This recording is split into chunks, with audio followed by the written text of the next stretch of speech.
Hey y'all, welcome back to my channel. Yes, I'm in my Christmas pajamas because it is December and why not? Let's go ahead and do my wrap up of all the books I read in November. I read like 29 or something. I thought I read like 30 something, but I'm tripping. I think it was 29 when I counted it. Y'all could count it for me and let me know if I'm right. But I'll go ahead and try to run through it quick because I have to go pick up my daughter from school. So I read Fire with Fire by Candace Fox. I really enjoyed this one. It follows a couple who's missing their daughter, and she's been missing for over a year, and they feel like the police department did not do anything to try to find her. So they take the police department like evidence room, so like the scientists or whatever they're called that work in that office, they were being held hostage. And so the police department is negotiating with them, and they start giving the police time, and they're like, we're gonna start destroying evidence the longer you take to figure it out. I really enjoyed this. I had a good time reading it. It read kind of like a Criminal's Mind episode a little bit, so yep. I read Deja Brew by Celestine Martin. Now this is, I think, the third book in the Witchful Sisters series. It's about siblings who are witches.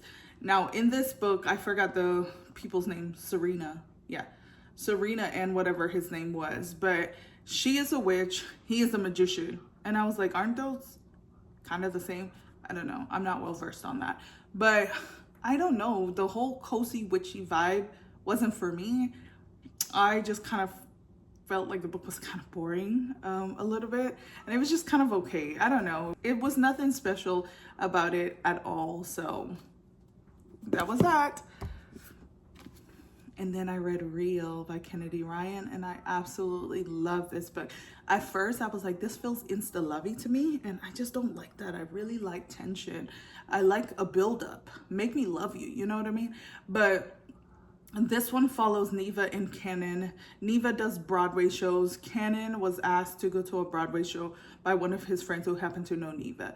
They're watching her on the show because she was an understudy, but her understudy got sick or hurt or whatever. So she was the lead. The minute he saw her, he was like, I'm gonna ask her to audition for the role in my movie. He's putting on a movie about a woman in history called Desi Blue. And so Neva auditions, and I believe she auditioned for like a side character, but then once he saw her audition, he was like, that is my lead, that is my Desi. And so immediately she went from Broadway to never being on big screen to being in this big movie by this big director. And of course they start falling for each other. And so I was like, they're not fighting, because they were like, oh, we can't do this because our dynamic, you know, you're my boss and what would people think? And I'm like, y'all didn't fight very hard to not be in a relationship, you know what I mean? But they got together, but then so much more happened in there. It does talk about lupus, so I thought it was just very well written. I love Kennedy Ryan though, y'all know I've never given anything she has read, I mean, she has written, under 5 stars. I think I was gonna give this 4.5 at first because I was like, oh my God, they're already together. But then when all that started to unfold, I was like, okay, I see why. 5 stars. The Banned Bookshop of Maggie Banks by Shauna Robinson. I've already talked about this in a video, so I won't go into it, but I liked it overall. It feels like so long ago that I talked to you guys about this. Why was this month so long? The Unquiet Bones by Loreth Ann White. I believe I talked about this as well. I liked it. Just too many different people in here. Too many characters. What is it? Too many cooks in the kitchen? Is that the saying? God, I'm old. Anyway, The Devil She Knows by Alexandria Bellafleur. I like this one. This one follows a girl who proposes to her girlfriend. Her girlfriend says no. She's distraught and meets a woman in the elevator. Turns out the woman she meets is a demon, and she starts granting her wishes. And her wishes are like all revolving around this girl who said no to her. And I'm like, how many times do you need to be told no? And so I was like, girl, let go. It reminded me of The Invisible Life of Addie LaRue, but more so the connection that Addie had with the shadow god or whatever he's called that granted her her wish. Like that dynamic played out in this book. If that was explored more, yeah, it's this. So I really liked it. Witchful Thinking by Celeste Martin. I think this is the second book in Witchful Sisters. I didn't read the first one, or maybe this is the first one. I'm not sure. I like this one a lot more. I felt like it was less focused on their witchy side and more focused on the actual relationship within the two couples. And so I really like that a lot better. Not by much. It wasn't by like a huge margin, but I did like it a lot better. The First Day of Spring by Nancy Tucker. I talked about this one and it was just slow for me, but overall, not bad. Not bad, just very slow. Dark Matter by Blake Crouch. A moment of silence. Yeah, this book was so good. This was my favorite read this month. It was so good. We open up with a guy who literally gets kidnapped, and then he wakes up and then everybody's thinking he's someone different. And so we start playing out like, what is happening? So this touches on like the multiverse and philosophy. And y'all know how I feel about that. I've told y'all when I reviewed The Midnight Library, it's gonna do it every time. The multiverse is for me. It is for me. This was my favorite book of this month. I absolutely loved it. I'm actually gonna read Recursion this month because I love this so much. Thank you, Blake Crouch. Ellie's Cool Nod by Victoria Fulton and Faith McLaren. This is a rom-com, but it was more comedic than romantic. And it wasn't bad. It just felt juvenile. It just wasn't for me, I guess. It wasn't bad. I think I rated it a 3.5, but The Secret Crush Book Club by Carmen Lee. I did review this, so I won't go over it too much, but this read like a contemporary fiction and not like a romance. Did I review it? Why am I feeling like I did, but I could be lying. I could be lying. It could be in my head because sometimes I talk about books in my head. That sounded crazy, but did I? I don't think so. Let's just go over it. So it follows these two women. One has been straight her whole life, that she's aware. She's only ever dated men. She meets, now that I'm saying it, I don't think I talk about it. She meets a librarian who is gay, and the librarian immediately has like a crush on her. So she invites her to her book club, and that's where the other girl starts developing feelings for her. But the majority of the book was centered around this other woman's like life with her son and her ex-husband, more so than the relationship with them. Like the relationship never really got explored until like the last page, and I was like, like if it was a contemporary fiction, it would be so much better about self-discovery and true identity. But because it was a romance, I'm like, I don't know. Anna O by Matthew Blake. This is about a woman who's been asleep for years after allegedly committing a crime. Apparently in this world where they are, you can go to sleep and commit crimes in your sleep, like sleepwalkers. And so people will commit a crime awake, but pretend to be asleep and claim, they didn't say this word, but I'm gonna say sleep sanity. So essentially they were trying to figure out if Anna did that. And so they called this psychiatrist to come help her wake up so they can figure out if she's fit to stand trial and what's happening. I thought it was slow, but good. Last Thing Standing by Lauren Ho. This is a rom-com. The romance also wasn't very heavy in here, but it played out like an actual rom-com movie. How she's toggled between multiple guys, and then in the end there's this grand gesture. That is how this book played out. It's about this girl. She's Asian and her family all thinks they should be married at a certain point. So never mind her successful career or what she's doing with her life. She's not married, therefore she's not successful. So she's trying to like figure out how she's going to make the family be happy, essentially. I don't know. Our Best Intentions by Vibhuti Jade. This one is a good one. This is about a black girl who, I believe she's black. Yeah, who gets accused of stabbing a boy in her school, and she's on the run, and so they're trying to figure out what happened and if she did it and if she did not, or whatever. But I thought it was good. It was a lot of themes talked about in here, you know, with race and whatnot. It was good.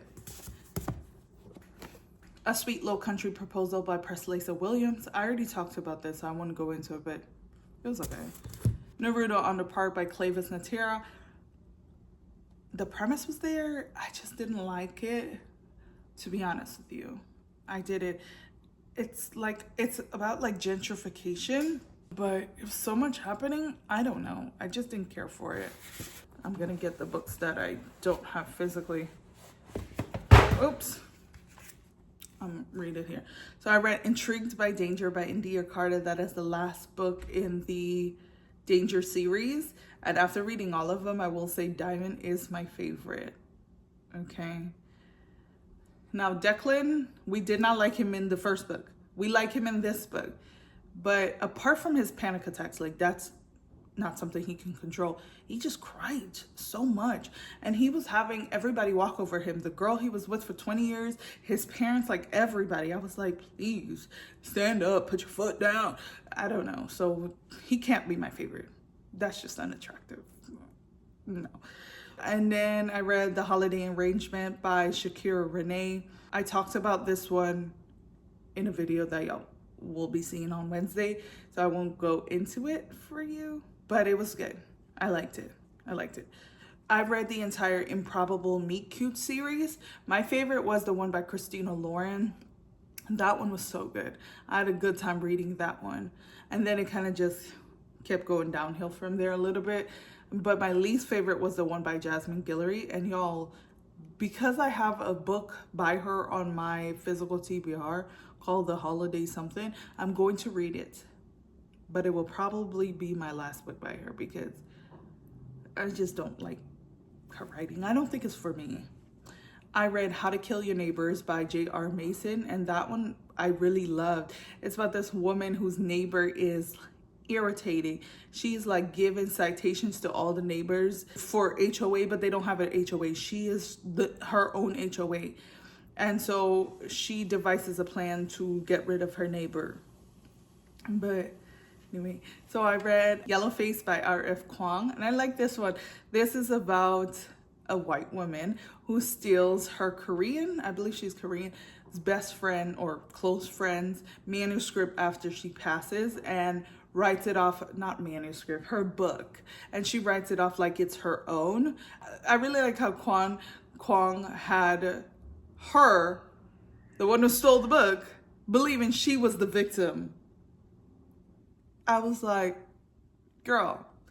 But yeah, I enjoyed it. I also read I See You, The Killing.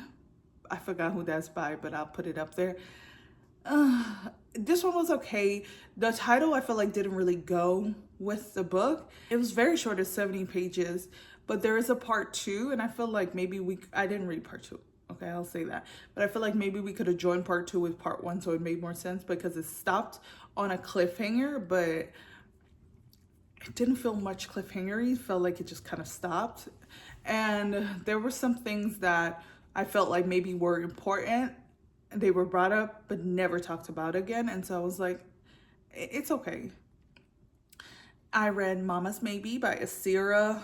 This one follows a woman who goes through a lot of trauma in her past.